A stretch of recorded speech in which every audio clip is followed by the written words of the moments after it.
Have you dreamed of bigger things for your life? Then you are in the right place. Each week, you will be given tips on how to change your inner dialogue, conquer your goals, and ways to step into a higher version of yourself. I'm your host, Lauren Kubat. I'm a motivational speaker who hosts personal development events. I'm a sought-after fitness instructor, a wife, and a mom of 2 young boys. I'm obsessed with all things personal development, and I believe anyone can achieve the life they want. Let the Become Your Vision podcast be the inspiration you need to step into greater things. Now let's go.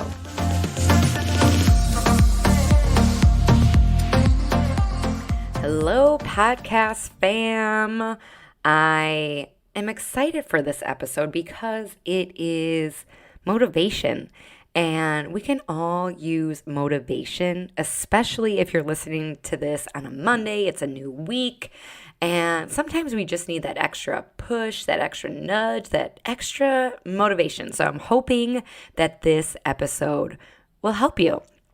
And this show was inspired, or this episode, I should say, was inspired from a spin class that I recently taught. So if you don't know me, if you're new to the show, I am a group fitness instructor. And one of the classes I teach is a spin class. And it is my absolute favorite class to teach. I love all my classes, but I absolutely love spin. I feel like I'm in my natural state. I feel like I can let all of myself just be. And this particular spin class that I taught was a very high energy class full of women. And there are men that take my class, but there wasn't any men that day, and there often isn't a lot of males in group fitness classes. But these women, it was a Friday, yes. And these women were feeling it. And there are 15 bikes in the class, and each class that I teach is filled with different energy. And that is dependent on who is in the class. And funny enough, the day of the week plays a part in the energy as well. So like, for instance, the energy of my Friday or Saturday class tends to be much higher than my Wednesday classes. You know, people are excited for the weekend. A work week is coming to an end. School is coming to an end. You have the weekend. You don't have to worry about packing lunches or getting kids here and there. And so the mood is a little bit better. And I totally feed off of my class's energy. I don't depend on their energy because I create the energy I want in the room with my attitude, with being intentional, with the music. But sometimes there is resistance, and I can pick up on people's energy. Like if they're tired, or if maybe they're new and it's not their style, you're like, oh my gosh, it's a newbie, and they are totally not laughing at my jokes, not loving this, just like counting down the minutes till the class is over. Or there has been those moments where people are on their phones the whole time, you know, and it happens. It's not my favorite when somebody is on their phone because it takes away from the class. It takes away from my energy.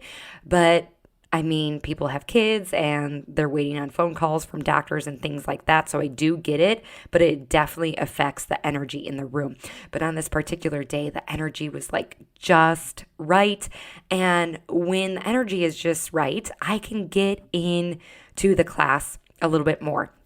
And the type of class I teach is very non-traditional. It's more like a soul cycle type class. And if you're not familiar with that, it's like a mind, body, soul connection. And I have a message each Saturday class that is based on a question or a quote that the class can reflect on or think about, and usually stems from what is going on in my life. And I project it to them and have them reflect on it. And, you know, they keep their responses or their thoughts to themselves, but it's just a great reflection. And we do these dance moves and we have push-ups on the bike, and it's just super fun. Hey, before we get back to the show, I want to talk to you about something.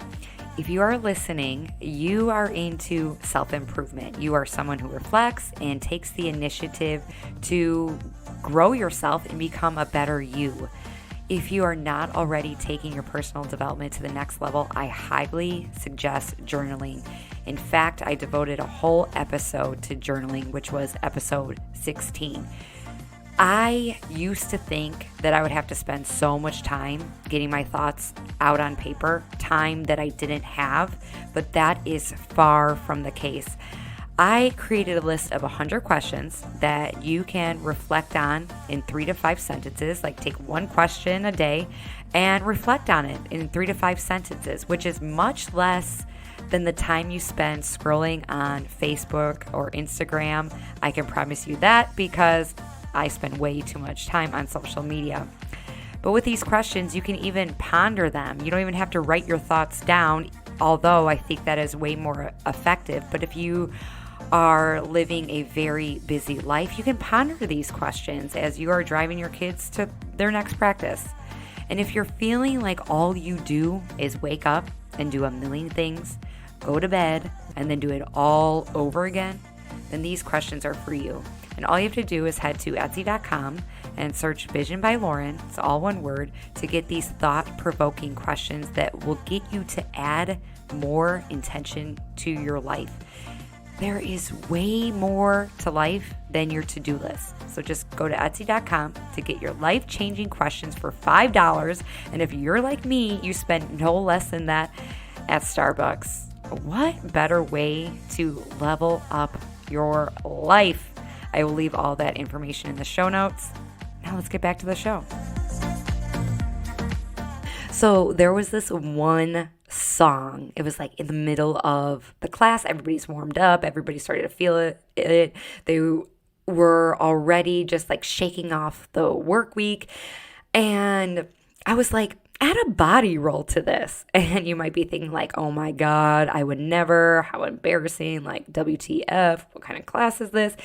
But let me tell you about this spin room. It's dark, which that helps. If there's fluorescent lights, there's a different type of energy. There's a different type of feel. There's a different type of dynamic. But in this class, everybody's super supportive and fun and encouraging. And so when I said do a body roll, I got that pushback from some people. You know, some people that are a little bit more reserved. And the automatic response was the fear of looking stupid. You know that feeling, am I right? You've been there before. We're like, oh, I don't want to do that. I'm going to look like an idiot. But the thing is, like, how many times have you sung in the shower or like danced naked in the bathroom? Like nobody was watching. Maybe I'm the only one on that. But like, you like have no care in the world. You automatically just have this confidence that exudes your body. Maybe you're going out for date night. Maybe you're going out for drinks with your girlfriend. You're just like in a mood, like just to let loose. So as this song continued, and the ones that were nervous were like looking at the other women who were just letting it go. They themselves began to let it go and shed this fear, a fear of being like noticed and looked at. And it's almost like they had permission to be themselves. But the thing is, you don't need permission to be yourself. You don't need a permission slip to be like, oh, okay, now it's time to show up and just be.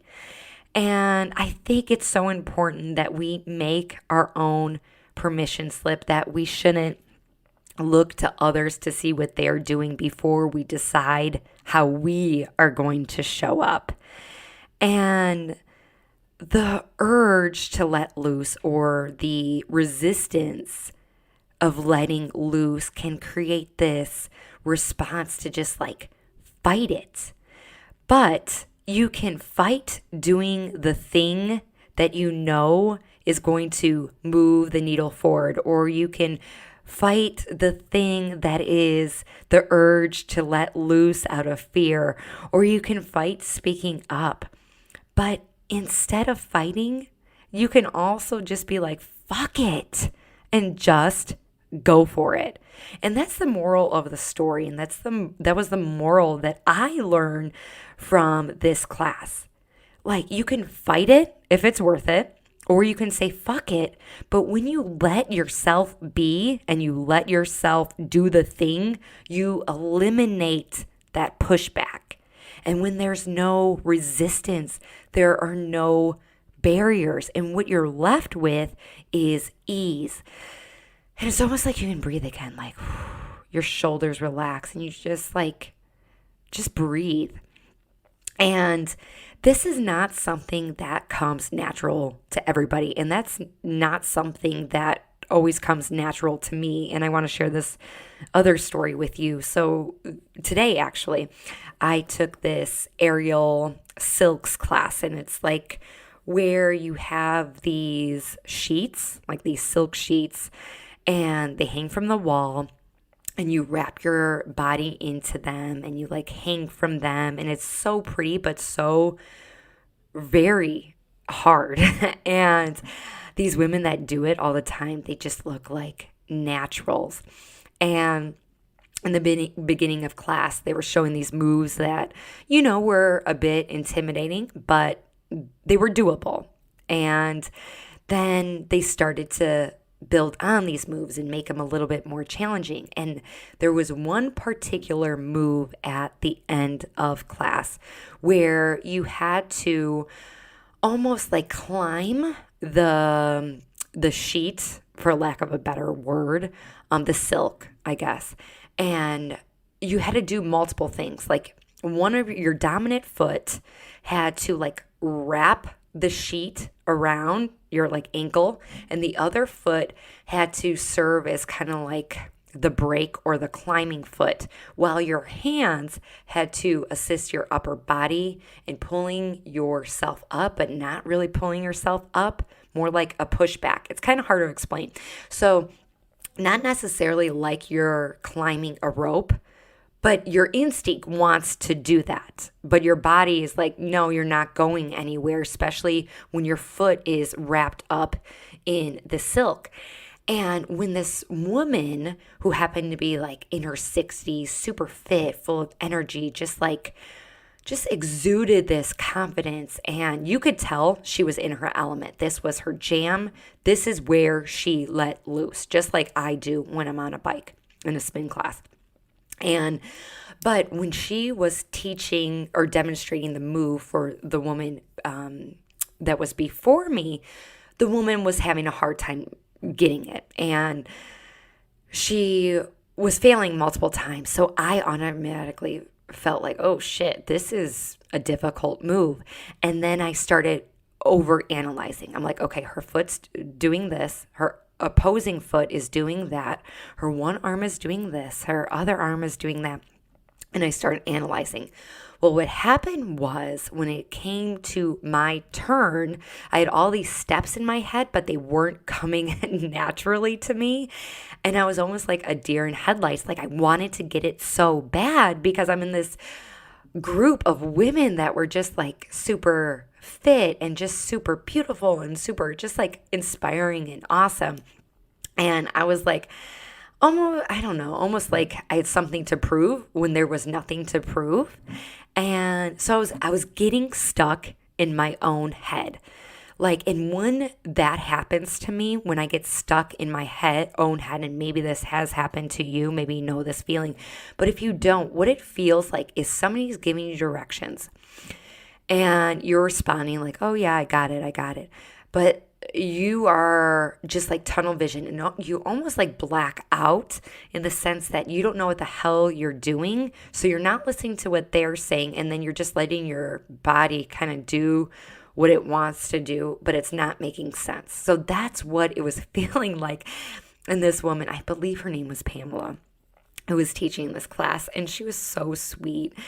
And she was saying the steps, and I was like, and then in an endearing way, like she wasn't mocking me or anything, but she's like, and she was like, almost like she was talking to a toddler, like I'm saying yes, but I also don't know what the hell I'm freaking doing. And what happened was I was fighting it. I was building up this resistance. I wasn't letting myself just simply be. And so I didn't get it. I wasn't able to make it to the top of the rope because I was fighting it. So if you're resisting things in your life, that is natural, and that's something you have to work through. But when you can just say like, fuck it, oh my gosh, it feels so good. And I think that's where they say like liquid courage comes from when you have like a shot and you're like, ooh, you got all the moves on the dance floor when you're actually looking like Elaine from Seinfeld. Oh my God. If you've never seen that episode where she is dancing ridiculously on the dance floor, you need to like YouTube it or look it up, but it's hilarious. She thinks has the best moves in the world, but she looks like she doesn't, but she's feeling it. She was like, fuck it, whatever. Anyway, at the end of the day, you have to ask yourself, like, what if you do make a fool out of yourself? Like, who cares? What if you do fall? What if you do fail? Like, who cares? There's always going to be someone who helps you. And that person is you. You are going to come back stronger. You're going to lift yourself up. You have the ability to laugh it off. And when I left that class today, I was like, oh my gosh, I had so much fun. Regardless if I was able to climb the silk, I still met amazing people. I was still surrounded by positive energy. And that doesn't take away from the day I had. So I hope this helps you. And I hope you're able just to let it go, okay? And I hope this was the motivation you needed to hear today. Remember, you got this. I love you even more when you leave a review or share this on social media, but I love you regardless. Have a great day. Thank you so much for tuning in today.